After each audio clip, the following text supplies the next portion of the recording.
Vice President Shettima receives UNESCO delegation, affirms support for geoheritage sites development. And I want to acknowledge the UNESCO IGGP NNC's alignment with our renewed hope agenda. Ends a building collapse in sight as federal government introduces building code to ensure standards. We are all demonstrating our determination to ensure that every Nigerian home, school, office, hospital, and place of assembly is built to specifications. Also on the news, federal government set to release 2,000 tractors to bolster agricultural mechanization. Tractors are not for decoration. Tractors are meant to work. And we will have trackers on these tractors to make sure that they are geofenced. Good evening and welcome to NTA Network News. I'm Lami Ali and we're live in Abuja, bringing you the latest stories and updates from across Nigeria. Tonight we have a packed broadcast for you. Adiola Kome-Akere joins us live from Lagos, giving us a glimpse into the latest developments from the commercial hub of Nigeria. From our business desk, Benny Adams brings you the latest market trends and financial news, keeping you informed about the economic landscape globally. So, Benny, what's up? Well, if you care to listen, I tell you for free. This is the time to invest in Nigeria's capital market as the market continued to churn out the BS in the last few days. And in our sports corner, Bade Adeleye brings you the key happenings in the sporting world. Anywhere, everywhere.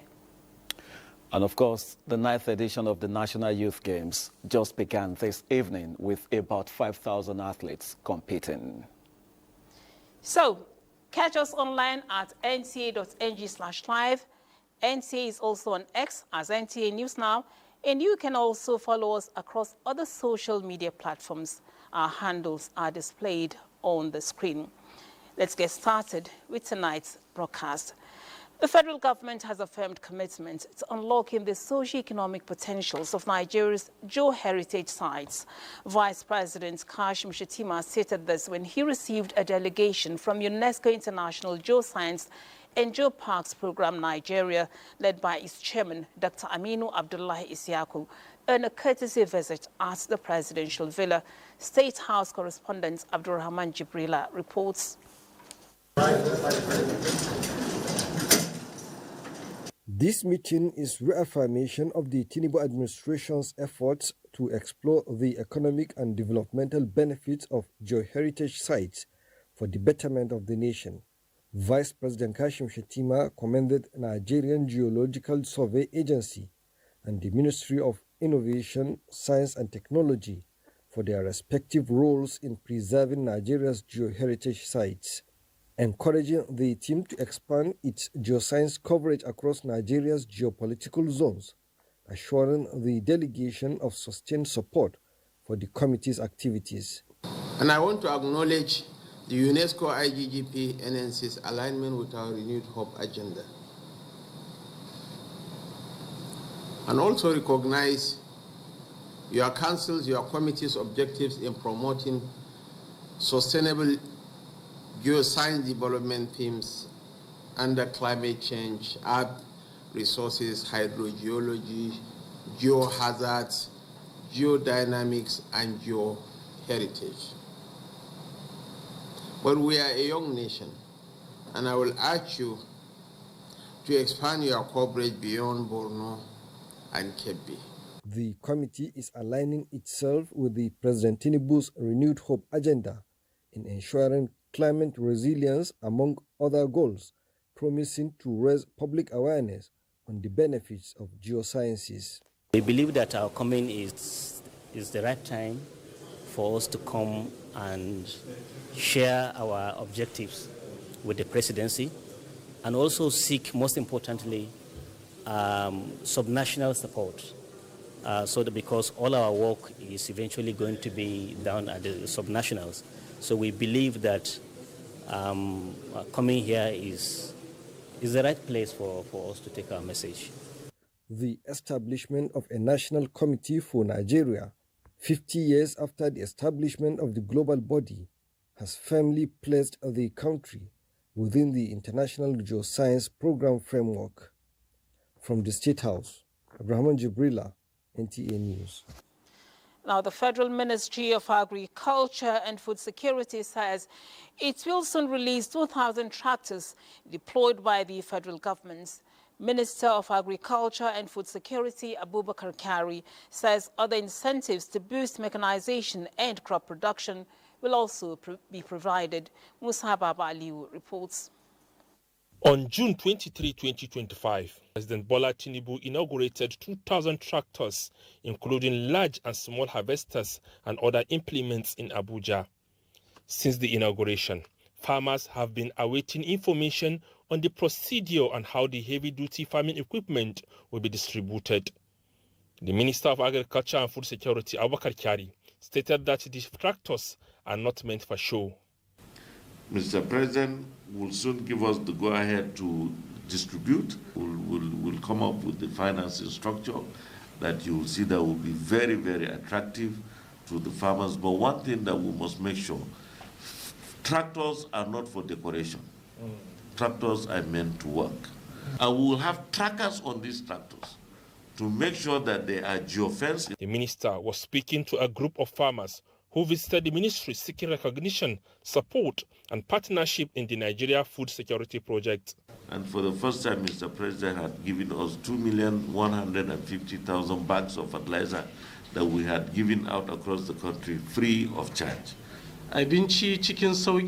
The chairman of Amana Farmers and Grain Suppliers Association of Nigeria, Haruna Ahmed, stated that the association would continue to support and collaborate with the ministry in all its activities, particularly in implementing laudable sustainable agriculture projects in the country. Musa Baba Aliyu, NTA News. Now, the federal government, through the Ministry of Housing and Urban Development, has inaugurated a 21-man advisory committee for the National Building Code. Francis Udojo reports that the initiative is aimed at repositioning Nigeria's building and construction industry.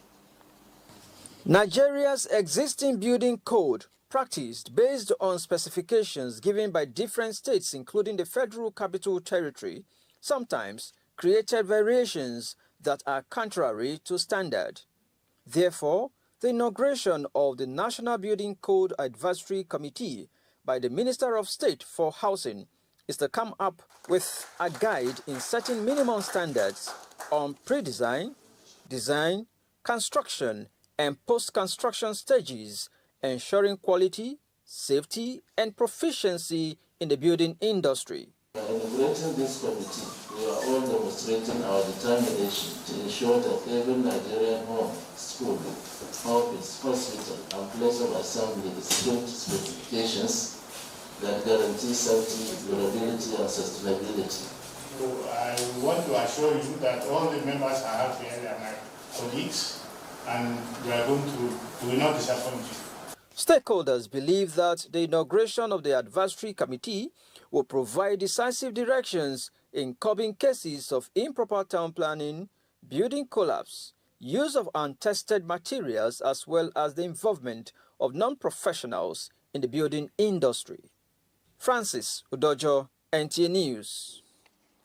The Minister of Education, Dr. Tunji Alausa, has cleared the air concerning agreements between the federal government of Nigeria and the Academic Staff Union of Universities, noting that the last formally signed and binding FGN-ASU agreement was in 2009.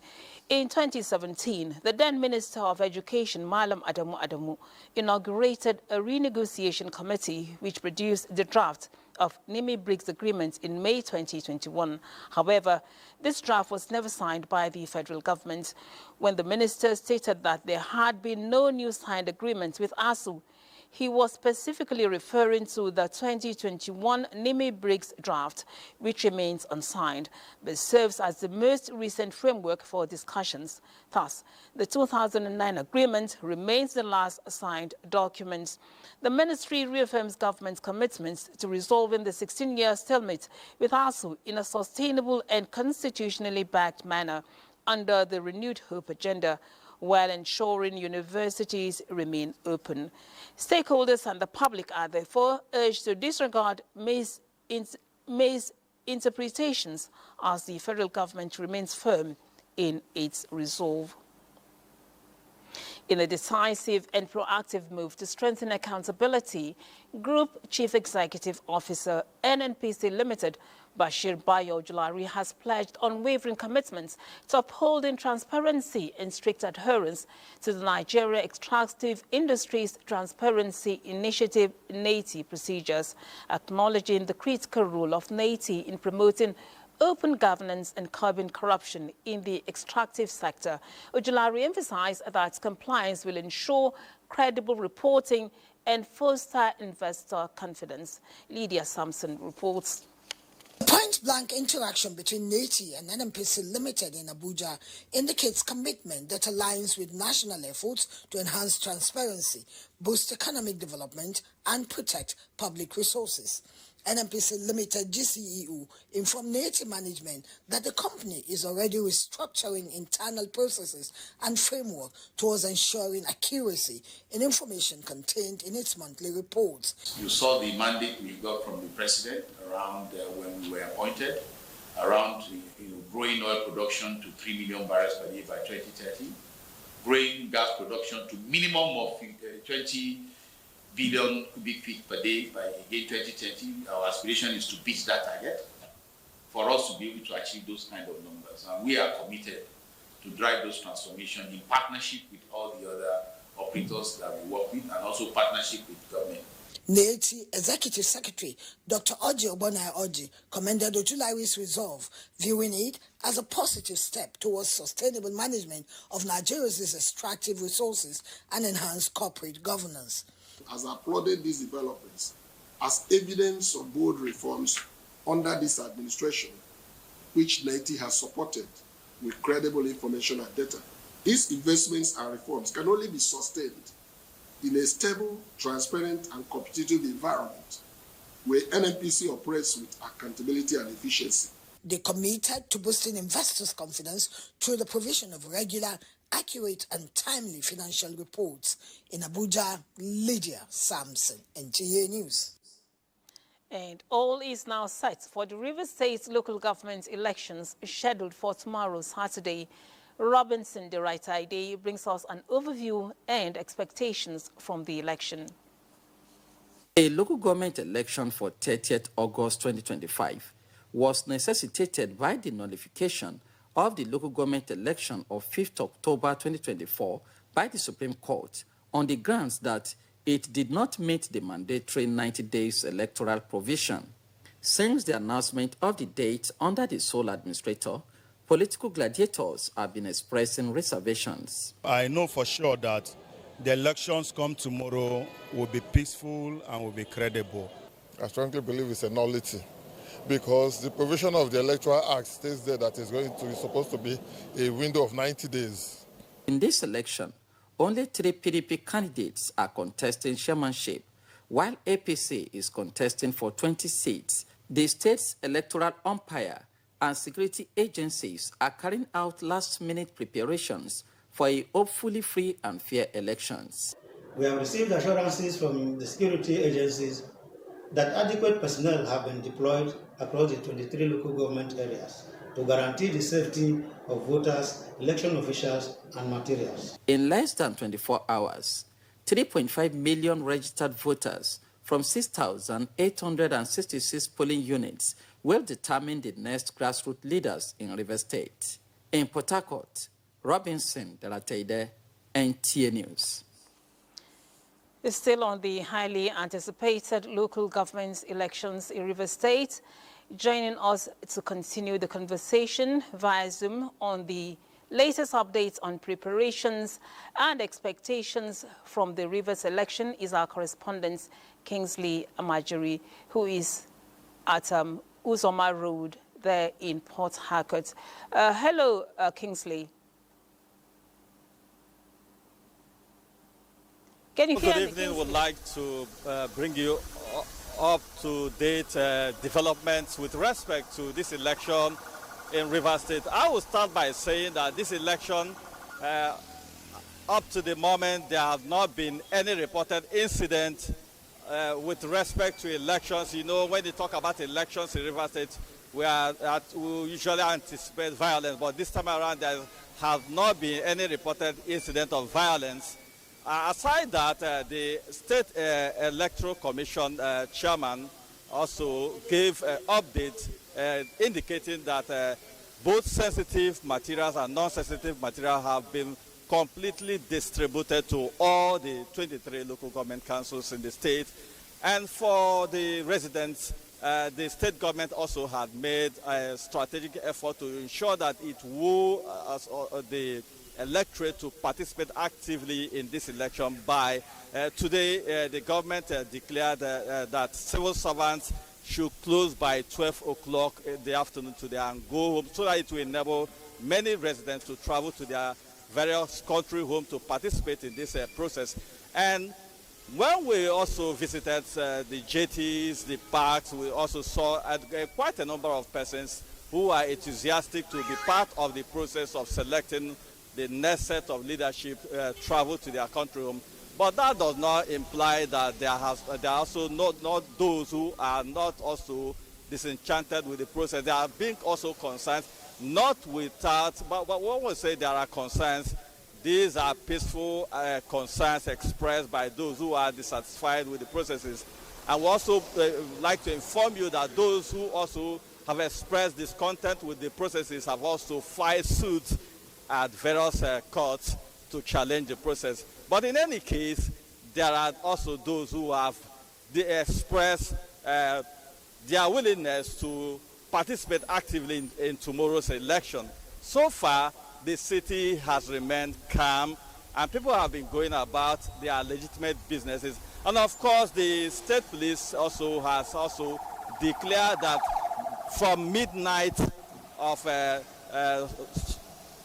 today, Saturday, till 6 p.m., there will be restriction of movement to ensure that this election is conducted in a peaceful atmosphere in line with the set rules for this upcoming local council elections. Thank you so much, Kingsley, for that update. And now to security matters. The federal government has taken another step to strengthen private sector resilience in curbing terrorism across the country. Coordinator of the National Counter-Terrorism Center, Major General Adamulaka, says government efforts are directed towards scaling up non-kinetic strategies and private sector participation in its whole-of-society approach of tackling insecurity in Nigeria. Defense correspondent Ismail Musa reports. This forum is typical of the federal government's drive in curbing terrorism in the country. The presence of multi-stakeholders signifies the role of the civilian population in this agenda. The goal is to strengthen resilience in the private sector participation and the whole of government and society approach in tackling insecurity, a key component of the National Counter-Terrorism Strategy 2026, which is being reviewed. We consider this dialogue as the beginning of a strategic partnership, one where government and the private sector jointly safeguards Nigeria's markets and communities. To achieve these objectives through this platform, the center seeks to raise awareness on the policy framework and national action plan for preventing and countering violent extremism and its relevance to business continuity, develop a framework for private sector collaboration, and establish a lasting platform for dialogue between the center and the private sector. We are not left to seek international support alone, that our vibrant private sector has the ability and has what it takes to be able to support these youths. Our acts of negligence could lead to us holding ourselves responsible. We fully support this initiative and will mobilize our resources to ensure that your noble objectives are achieved. The reviewed National Counter-Terrorism Strategy awaits final ratification and launch later this year. In Abuja, Ismail Musa, NTA News. The Nigeria Police Force National Cybercrime Center has apprehended key actors behind a fake National Identity Management Commission website following a petition submitted to the Inspector General of Police by the Director General of the Commission. Francis Form reports that the suspects were accused of unauthorized access, distribution and commercialization of personally identifiable information of Nigerians. 14 domains were identified by NMC, which the process was.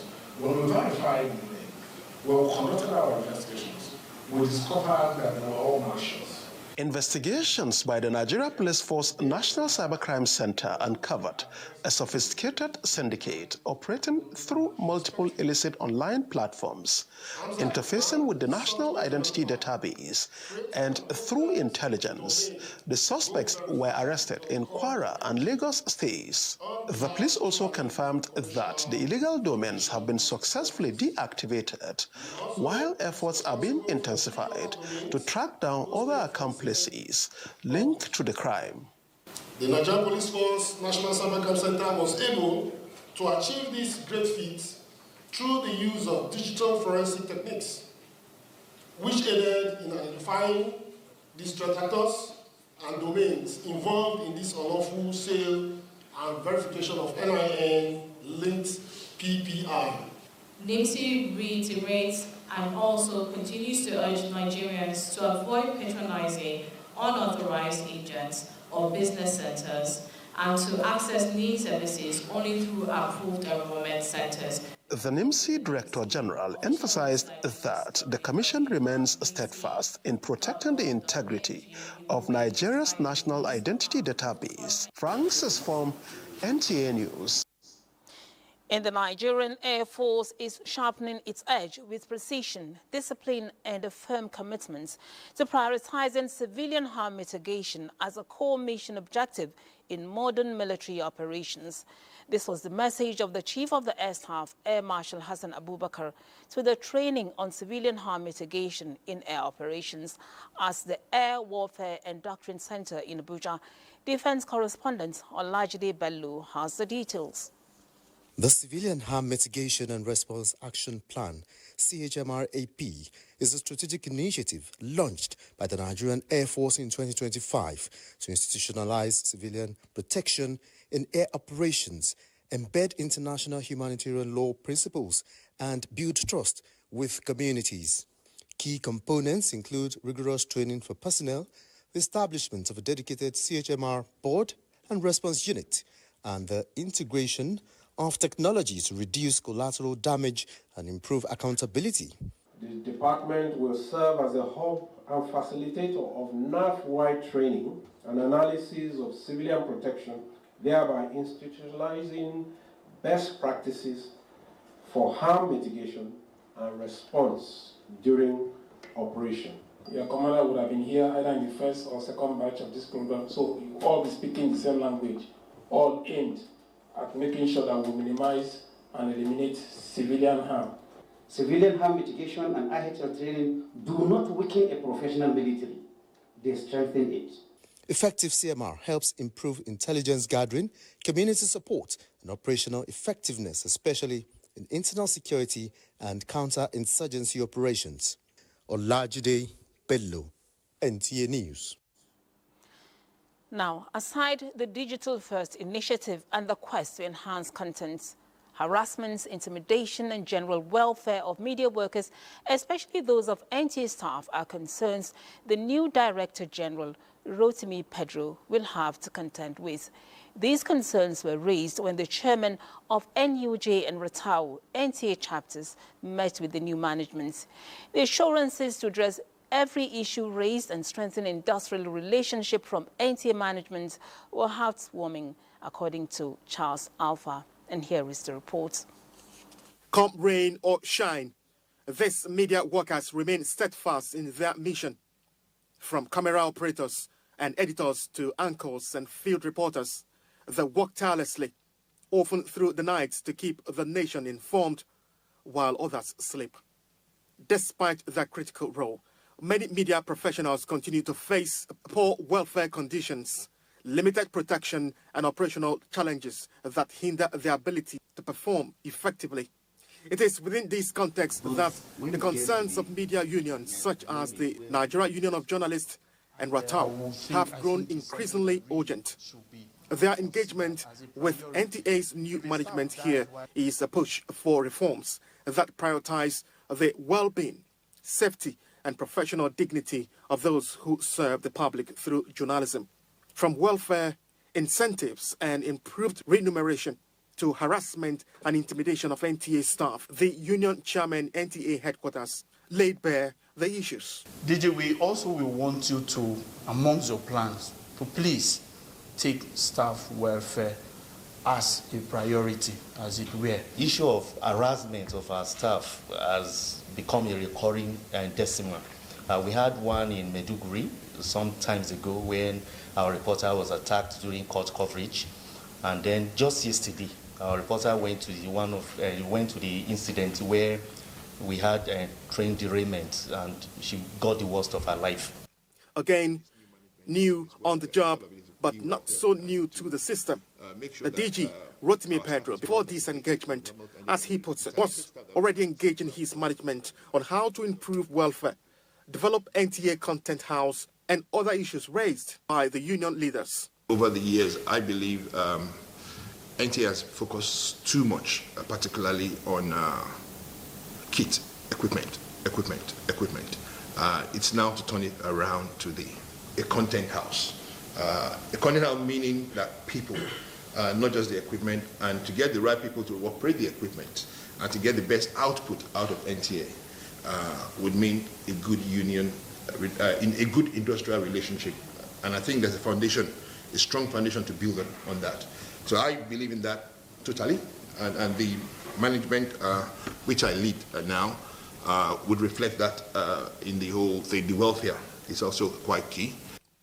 As for support and delivery of the Digital First Initiative, members of these unions are reassured that they are more than ready to make it happen. Charles Alpha, NTA News. The campaign to end tuberculosis in Nigeria received a major boost as the Stop TB Partnership Nigeria convened a review meeting and inaugurated its Jigawa State chapter.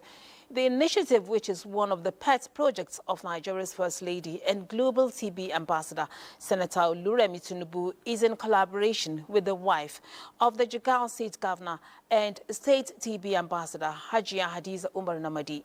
Mohammed Musa Askira reports.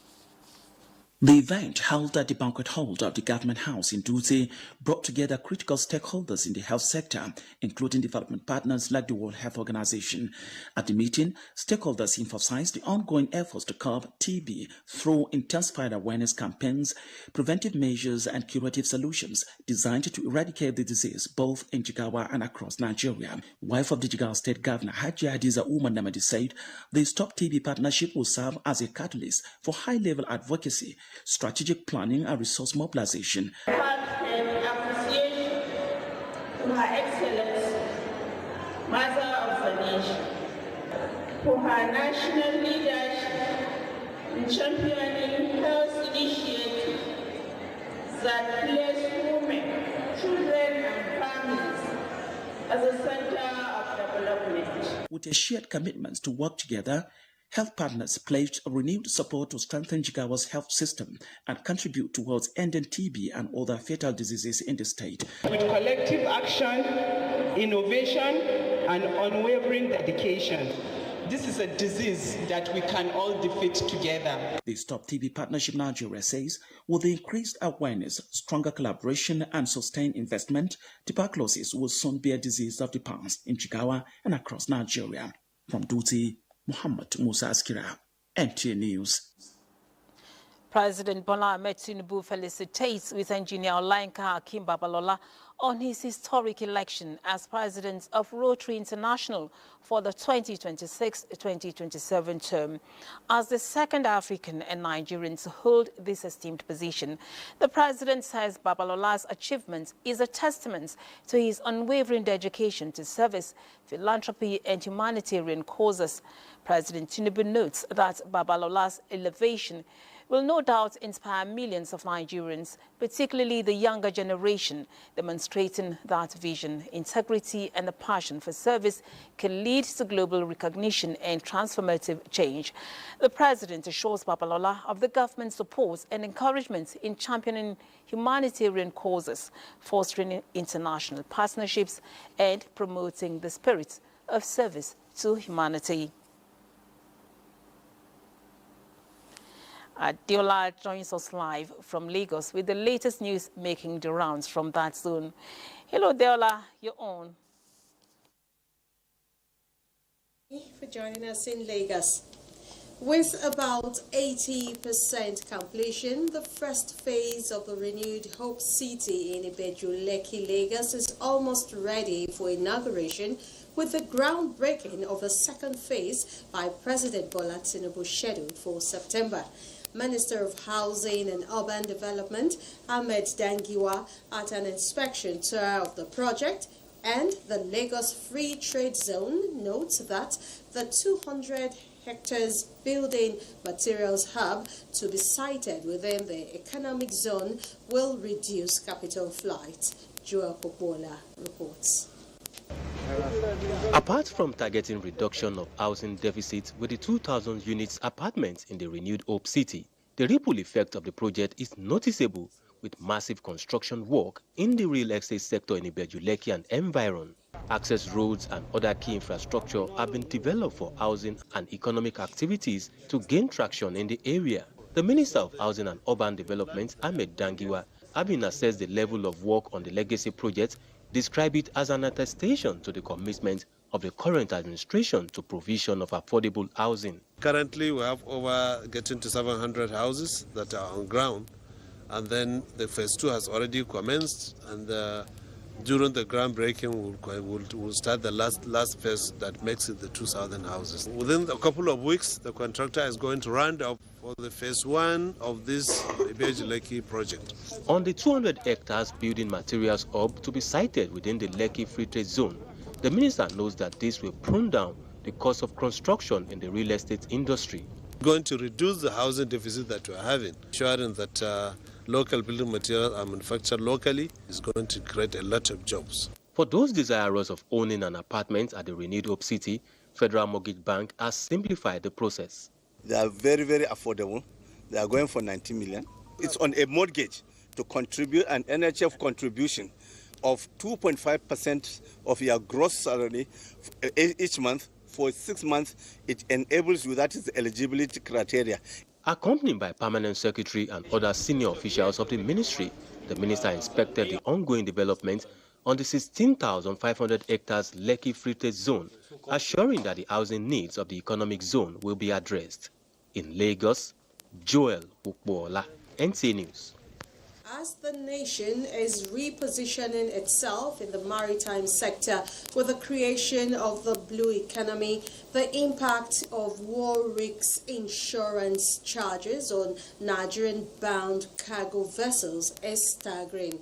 Maritime reporters of Nigeria, maritime experts and other stakeholding agencies are brainstorming on ways to mitigate such risk.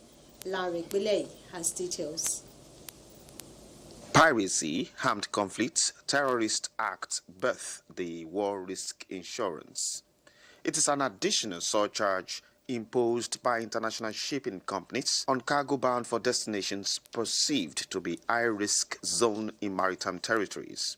With the increased security activities along the Gulf of Guinea, Nigeria is no longer on the list of high-risk zones but still pays war risk insurance. Changing security dynamics in Nigeria's maritime environment and the Gulf of Guinea warranted the Nigerian Navy to devise and implement strategies to support our policing efforts.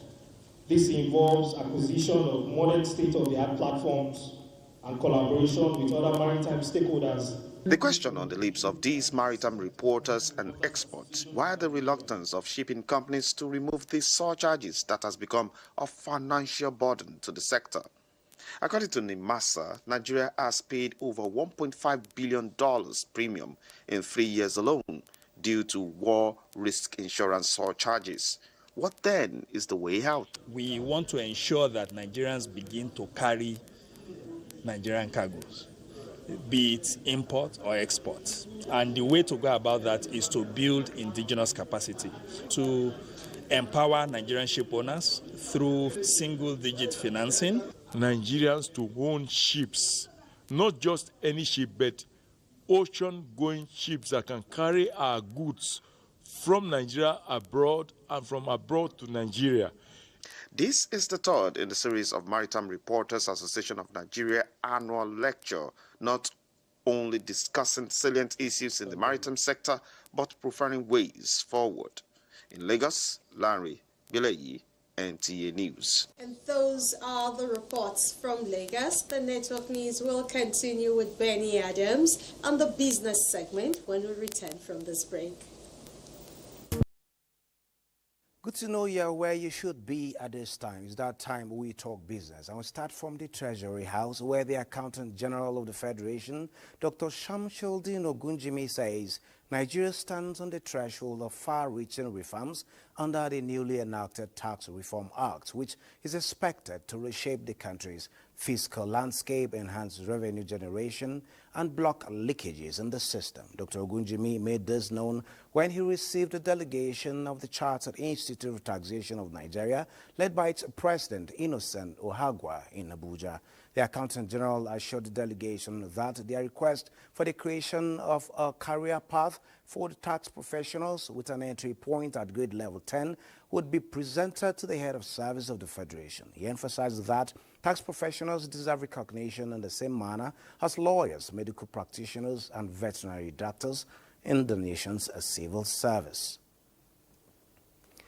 Talking trade at this time, the U.S. administration on Friday ended the duty-free imports of packages worth less than $800, known as a de minimis exemption, a decision that increases cost for retailers around the world selling to the U.S. and will likely cause prices to rise for American shoppers. With this, the administration has expanded a decision in May to impose tariffs on these shipments from China and Hong Kong, affecting retailers such as Shein and Temu, which primarily ship from China. Canada, Mexico, and the United Kingdom are the next biggest senders, hence the most affected at this time. And back home, let's look at the stock market, where at the end of last week, day of trading on the Nigerian exchange, investors lost again 165.61 billion naira as market capitalization fell to 88.77 trillion naira. A total of 435.1 million shares in 25,573 shares corresponding to a market value of 10.386 billion were traded. Today's data shows 51% decline in volume, 63% decline in turnover, and 2% decline in deals. On the aggregate, 128 listed equities participated in trading, ending with 19 gainers and 31 losers. And looking at the numbers there, the stocks to go for as a wise investor is the losers. They lose today, they gain tomorrow. That is it on business at this time. Lami, you can take it from here. Thank you, Benny. Now, Anambra State Governor Professor Chukwuma Soludo says his administration is focused on prioritizing productive investments over transit consumption. The governor stated this while addressing journalists at the Lighthouse Oka as the state marks 34 years since its creation. Correspondent Ndem Kalu completes the report. Created in 1991 under the military regime, Anambra, under the leadership of Governor Soludo, within 3 years in office, is undergoing developmental transformation. Despite being the second smallest state in Nigeria by landmass, we have produced some of the nation's brightest minds, successful entrepreneurs, and visionary leaders. From our bustling commercial hubs to our academic institutions, From our innovative industries to our rich cultural heritage, Anambra has remained on the rise. Paying tributes to the founding fathers of the state for their sacrifices and highlighting some of his achievements contained in his 5 pillars of governance, the governor stated that his focus is on long-term sustainable development. Our mantra is doing more with less. We're prioritizing things, and I promised in the Anambra, an assumption of office, that every naira that you put in my palms, I will show you where it's been put to use, to productive use. He urged citizens to work collaboratively, reinforcing that building Anambra is a collective effort, thereby achieving a livable and prosperous homeland. From the Government House, Oka, Ndemkalo, NTA News. Gone but not forgotten, the life and scholarly works of a poet, Christopher Okigbo, came to light as guests converged on Abuja to pay tribute to the literary giant in a commemorative event marking his induction into UNESCO Memory of the World Register. Juliana Nicholas put together this report on the power of literature that has continued to inspire and influence writers. Christopher Okigbo, a Nigerian poet born in 1932 in Anambra State, died during the Nigerian Civil War. Yet, his work still lives on. At this event organized by the Christopher Okigbo Foundation in collaboration with UNESCO and the National Council for Arts and Culture to commemorate his legacy, a series of presentations and discussions on the importance of preservation and impact on Nigeria's cultural heritage has taken center stage. Christopher Okigbo represents literature, represents poetry, represents the culture and heritage of this country in diverse ways. Okigbo had created character, that is the poet speaker, to undergo the journey in the poetry. I believe that tenacity is something that the young people should be encouraged to emulate. Christopher Okigbo Foundation was set up with the aim of promoting the legacy and the works and life of Christopher Okigbo the poet. It's part of art. So we are commemorating that event today. So we want government to put more money in arts. Art is life. To me, there's no casket for the writer. So Okigbo is alive. Okigbo is well remembered from the parts of thunder. Literary experts and advocates of culture believe that this will bridge the gap in cultural literacy by promoting dialogue and advancing collective memory as reflected in Okigbo's words. Today for tomorrow. Today becomes yesterday. If I don't learn to shut my mouth, I'll soon go to hell. I, Okigbo, town crier, together with my iron bell. A poet of grand standing, Christopher Okigbo was inducted into the UNESCO Memory of World Register in 2006.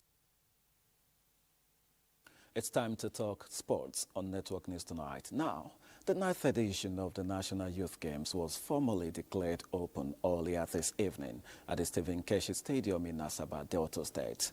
Representing President Bola Ahmed Tinubu was the special advisor to the President on Media and Public Communications, Sunday Dare, who performed the official opening. And of course, it was witnessed by government dignitaries, sports administrators, and thousands of spectators. Over 7,000 athletes and officials from across the country are participating in what is the largest gathering since the inception of the Games.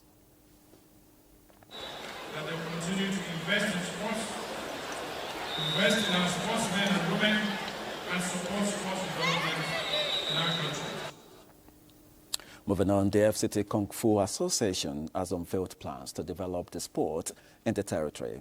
Chairman of the association, Mustafa Mubdiu Adebayo, while addressing sports reporters in Abuja on Friday, revealed he plans to create more awareness for the sport, source more funding and sponsorships, while also organizing tournaments and training camps.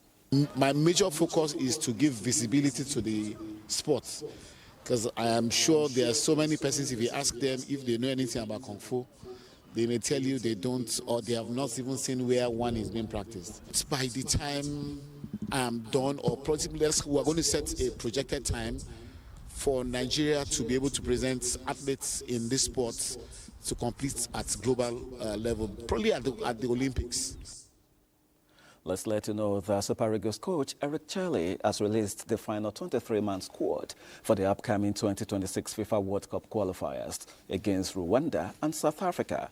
The squad includes a mix of established and promising players. Notable inclusions are goalkeeper Stanley Nwabali, who made the list despite a recent injury scare, and emerging talents like Felix Agu and Benjamin Fredericks. The team will host Rwanda on September the 6th in Uyo before traveling to Bloemfontein to face South Africa on September the 9th. That does it on Sports Tonight. Let's now return to Lami. And that also ends the network news. We thank you for being a part of it.